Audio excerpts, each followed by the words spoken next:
عندك عفاريت وانا ما عنديش. فرحان فيها يا اكرم، بس لعلمك احنا لوكندتنا طول عمرها نظيفه. لوكندتك ملبوسه. لا ايه ده؟ هو ده عفريت عفريت ايه؟ ايه يا حاج رمضان اللي عندك في اللوكندة؟ سيبك من اللي عنديك، ايه اللي عنديك انت ده؟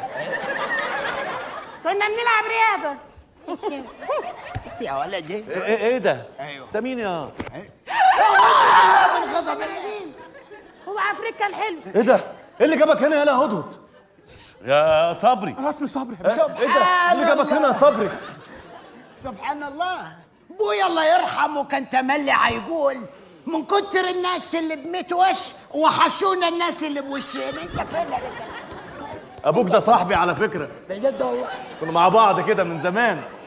حبيبي. مين؟ ابوك احمد شيبه. انت اللي سوحته. ايوه ايوه.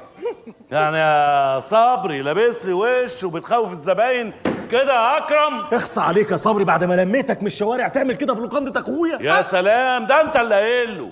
ايوه يا عم رمضان هو اللي قال لي. انا مخصوم منك شهر.